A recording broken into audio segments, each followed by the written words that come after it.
अध्याय 13 में श्लोक 7 से 11 तक में श्री भगवान अर्जुन से कहते हैं, इच्छा द्वेषः सुखम दुखम सघातश्चेतना धृतिः एतत् क्षेत्रम समासेन सविकार मुदाहतम। इच्छा द्वेष सुख तथा दुख नामक अंतः क्रियाएं विकार है जो स्थूल देह के 5 महाभूतों की अभिव्यक्तियां हैं। चेतना तथा धैर्य द्वारा प्रदर्शित जीवन के लक्षण सूक्ष्म शरीर अर्थात मन, अहंकार तथा बुद्धि के प्राकट्य हैं। ये सूक्ष्म तत्व भी कर्म क्षेत्र में सम्मिलित रहते हैं।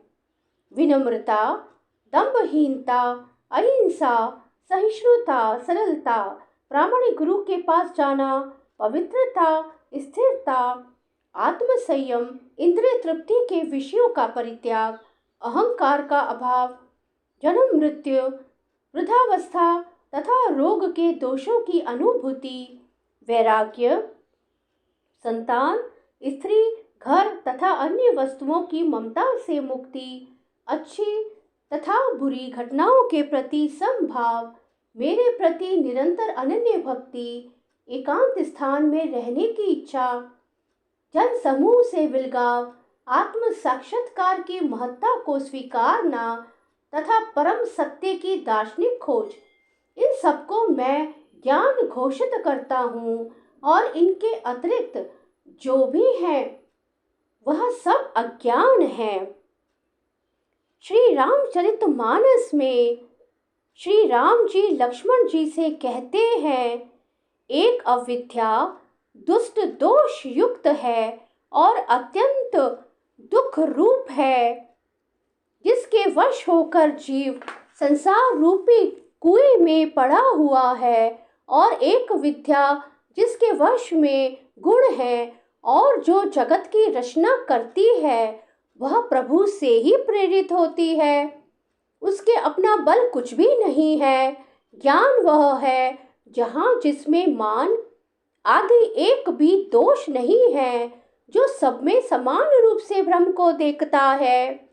हे तात, उसी को परम वैराग्यवान कहना चाहिए, जो सारी सिद्धियों को और तीनों गुणों को तिनके के समान त्याग चुका हो, जिसमें मान, दंभ, हिंसा, क्षमा राहित्य, टेढ़ापन, आचार्य सेवा का अभाव, अपवित्रता, अस्थिरता, मन का निग्रहित न होना, इंद्रियों के विषय में आसक्ति, अहंकार, जन्म मृत्यु जरा व्याधिमय जगत में सुख बुद्धि, स्त्री पुत्र घर आदि में आसक्ति यथा तथा ममता, इष्ट और अनिष्ट की प्राप्ति में हर्ष शोक, भक्ति का अभाव, एकांत में मन न लगना, विषय मनुष्यों के संग में प्रेम, ये 18 न हो, और नित्य अध्यात्म आत्मा में स्थिति तथा तत्व ज्ञान के अर्थ,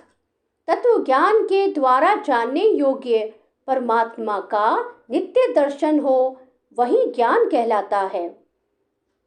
जो माया को, ईश्वर को और अपने स्वरूप को नहीं जानता, उसे जीव कहना चाहिए। जो कर्मानुसार बंधन और मोक्ष देने वाला है, सबसे परे है और माया का प्रेरक है, वह ईश्वर है। धर्म के आचरण से वैराग्य और योग से ज्ञान होता है तथा ज्ञान मोक्ष का देने वाला है, ऐसा वेदों ने वर्णन किया है। और हे भाई, जिससे मैं शीघ्र ही प्रसन्न होता हूँ, वह मेरी भक्ति है, जो भक्तों को सुख देने वाली है। वह भक्ति स्वतंत्र है, उसको ज्ञान विज्ञान आदि किसी दूसरे साधन का सहारा अपेक्षा नहीं है। ज्ञान और विज्ञान तो उसके अधीन है। हे तात, भक्ति अनुपम एवं सुख की मूल है, और वह तभी मिलती है जब संत अनुकूल प्रसन्न होते हैं। अब मैं भक्ति के साधन विस्तार से कहता हूँ। यह सुगम मार्ग है जिससे जीव मुझको सहज ही पा जाते हैं। पहले तो ब्राह्मणों के चरणों में अत्यंत प्रीति हो, और वेद की रीति के अनुसार अपने अपने वर्णाश्रम के कर्मों में लगा रहे। इसका फल फिर विषयों से वैराग्य होगा। तब वैराग्य होने पर मेरे धर्म भगवत धर्म में प्रेम उत्पन्न होगा।